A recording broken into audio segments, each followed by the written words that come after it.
In the news this week, growing support for the cost of living cash relief payment from Premier Mark McGowan as the surplus hits a record high. An exclusive interview coming up. All aboard, 6 years in the making. Perth's airport rail line opens to the public. Calls for a royal commission into WA's public health system following stunning allegations. Why podiatry and good foot health are key to your quality of life. And later, Dr. Andrew Miller's comment. This is The Evening News with Ivan Loom and Maliva Thorne. Good evening. The push for the cost of living cash relief payment from Premier Mark McGowan continues after an exclusive WA news poll showed 75% of participants want to see an $800 relief payment for struggling families. Opposition leader Mia Davies backs the idea of a one-off relief payment. She joins us exclusively on why she supports the policy idea. Mia, thanks for joining us. Do you believe there's no excuse for the McGowan government not to back the $800 cost of living cash relief payment, given there's a $6 billion surplus? Do you back the idea yourself?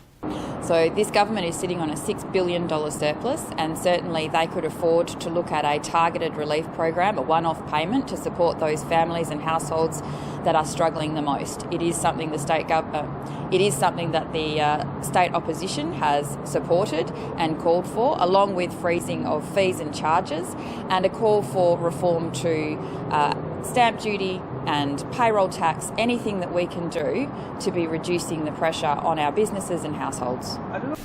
Does the opposition have an ideal amount on how much the one-off cash relief payment should be? We haven't put a number on it, but we've certainly said that the government, with its $6 billion surplus, could consider a one-off cost of living payment targeted to ensure that those families and households that are doing it the toughest could be supported at this very difficult time. With $6 billion in the kitty, there's no excuse not to be putting all of these initiatives on the table for consideration. Just briefly, how do we define doing it tough? Which type of families should be looked after first if this targeted relief policy idea does go ahead? Well, there's families that are already receiving assistance through Food Bank, for instance, that are registered to assist with rental accommodation. There are a whole raft of triggers that could be used to identify who needs it the most. And we do need to be responsible when you're talking about one-off payments and taxpayers' dollars, but clearly there are a huge number of people struggling in Western Australia at the moment, and you contrast that with the state government and its $6 billion surplus, and there's obviously opportunity for more to be done. Mia Davies, thanks for your time this week. Thank you very much. It's all aboard today for Perth's brand new airport passenger railway after 6 years of construction. Prime Minister Anthony Albanese came personally to experience the first train ride with Premier Mark McGowan and Transport Minister Rita Saffioti. The rail link is also equipped with a sky bridge linking the train station to the Perth airport terminal.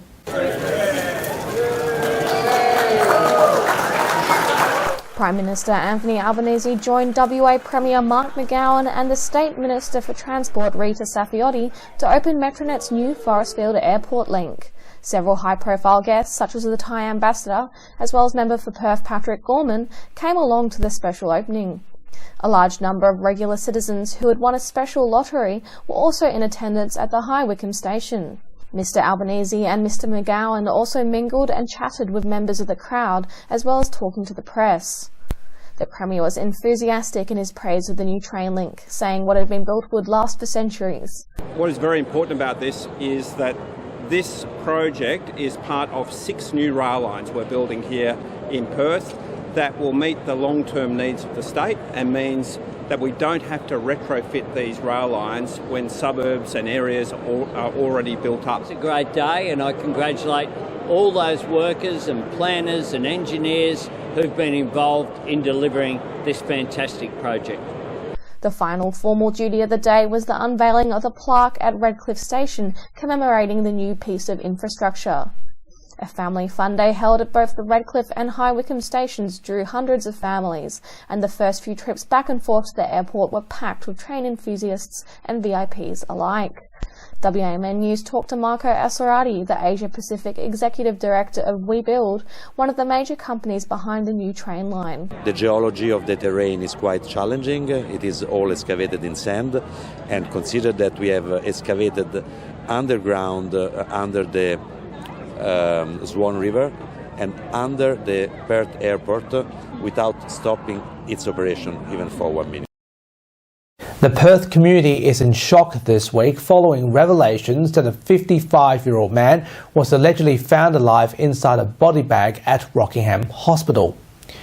The incident was reported by Business News this week, triggering community outcry over the deteriorating standards of WA health. The opposition is calling for a royal commission into Western Australia's public health system to expose more issues. The Australian Medical Association WA President Dr. Mark Duncan-Smith believes cause to refer the backdate incident to the Corruption and Crime Commission is appropriate, but he doesn't think a royal commission is necessary. These are deeply disturbing allegations which warrant a thorough and transparent investigation by the McGowan government. I don't know that a Royal Commission is absolutely necessary. I certainly think a review needs to be undertaken to find out why they've kept the operational budget of health flat for the last 5 years. A 75-year-old woman has been left with a dislocated and fractured shoulder after being one of several victims of a crime spree in the Fremantle area. The series of crimes began with a burglary incident at a home in Melville, where a silver Honda CR-V was stolen. An 89-year-old's home in Spearwood was allegedly raided by the offenders, before another home in Winthrop was allegedly looted.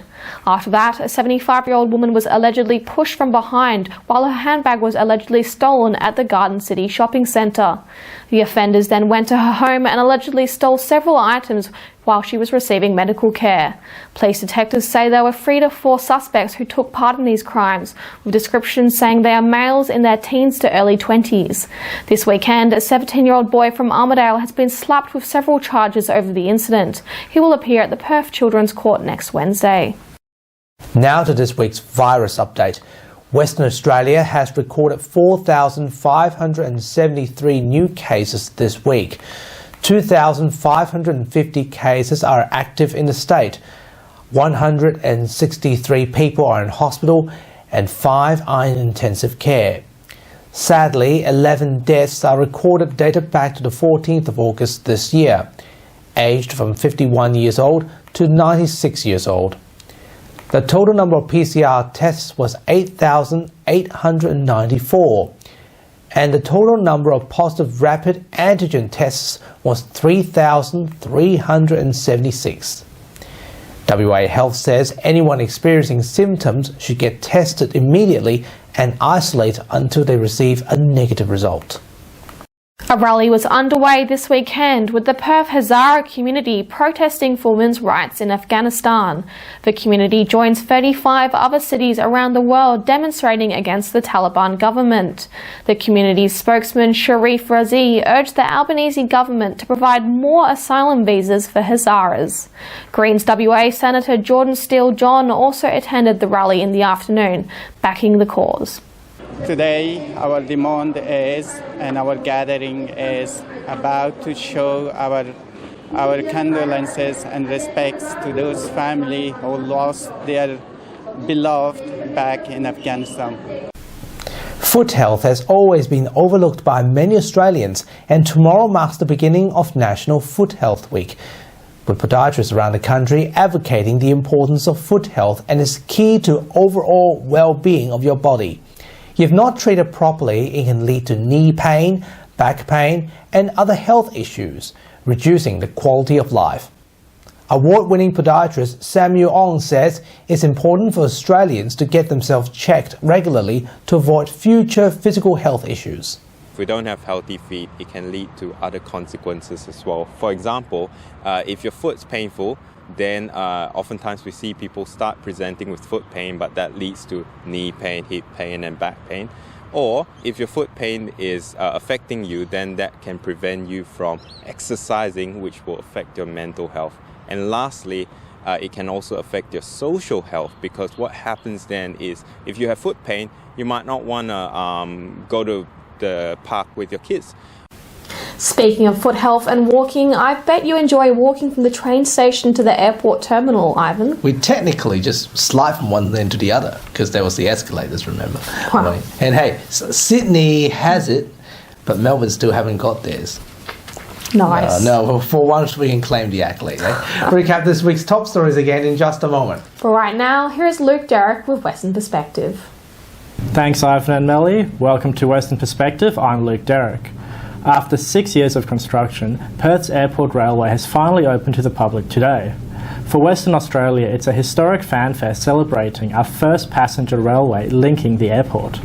Travelling underground by rail is certainly a new experience for many Western Australians. We've talked to some special guests about their first-hand taste of the trip. And how come you're at this Metronet opening? One word, a fan. So did you win the lottery, or can you tell us a little bit about that? Well, I just entered the competition as it was promoted on their website, and just filled in like any person would, and luck of the Irish, I was a winner. So can you tell us a little bit about what you're holding here today? This is my Lego version of the B-Series Transperth train, just a pet project of mine.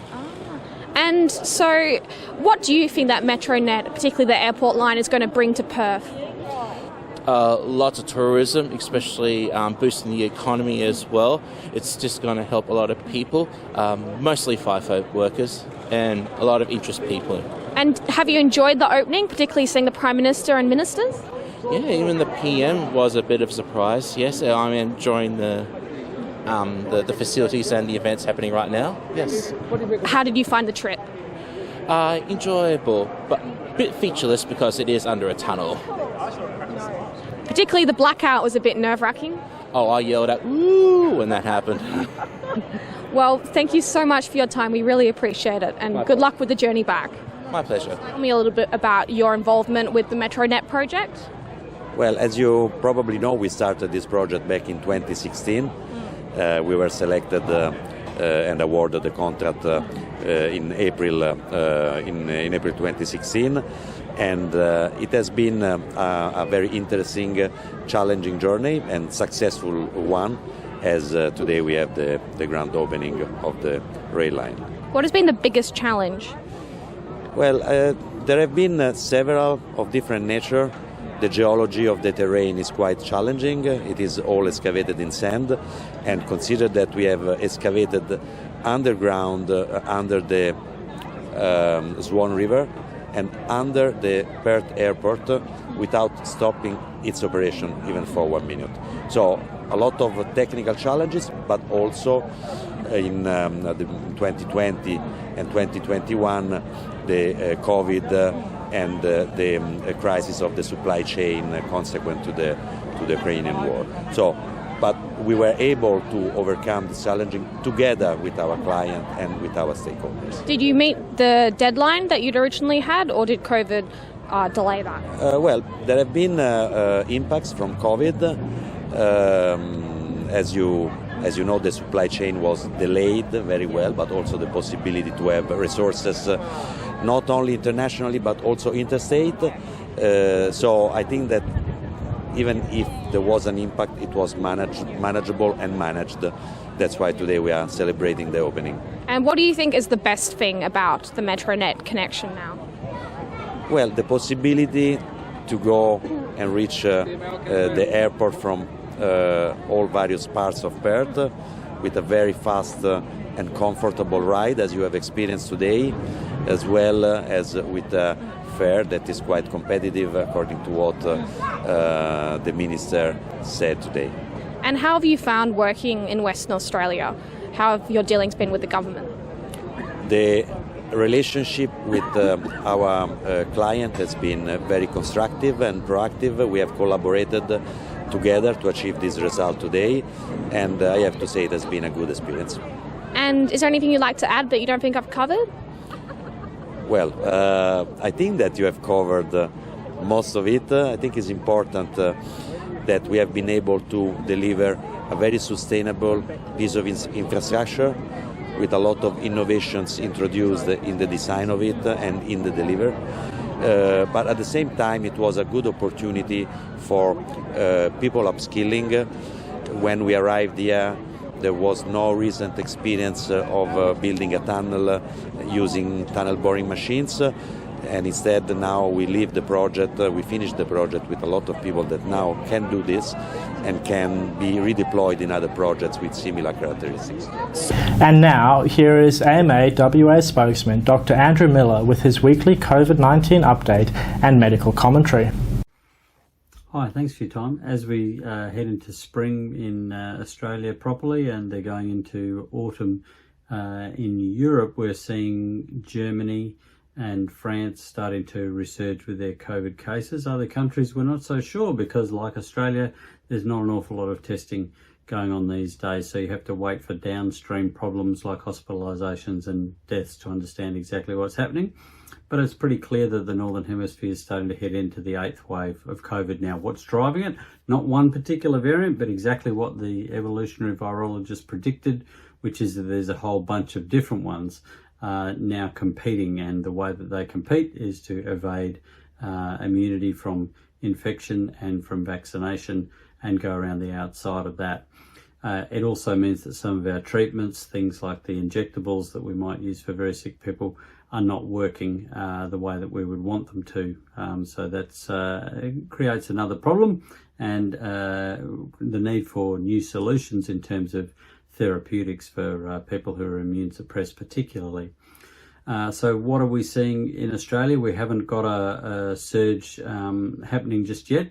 We do, however, just understand that the figures for excess deaths have come in, and for the first half of 2022, there's about 16% more people dying than we would expect in that time frame, and about half of that is directly due to COVID, and the other half comes from the other kinds of diseases that we know that COVID can contribute and exacerbate down the track. So things like dementia, diabetes, heart disease, stroke, all of these things that we know can be complications, particularly of long COVID, have also gone up, adding to a total of about 16% excess deaths, about 11,200 more deaths than would normally be expected in the first half of 2022. And that is not just because there were short lockdowns and then longer term travel bans around the country.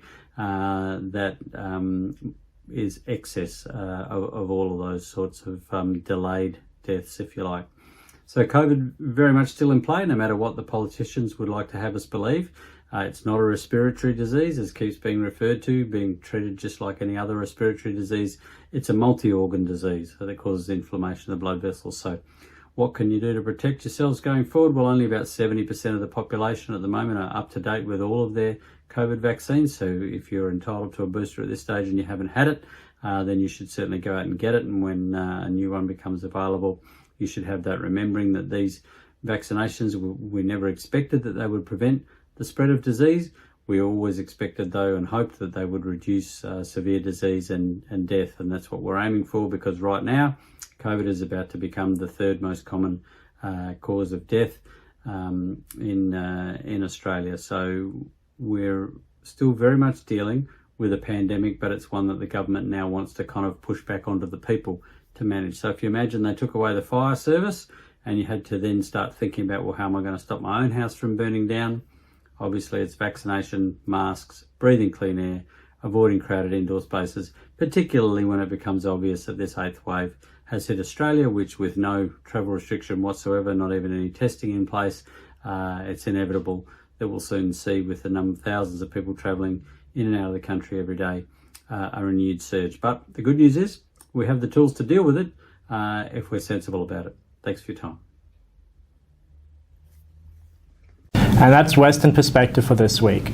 We'll be back again next time, but for now, back to you, Ivan and Melly. Thanks, Luke. And now, here's Leo with what's coming up on 6 News tonight.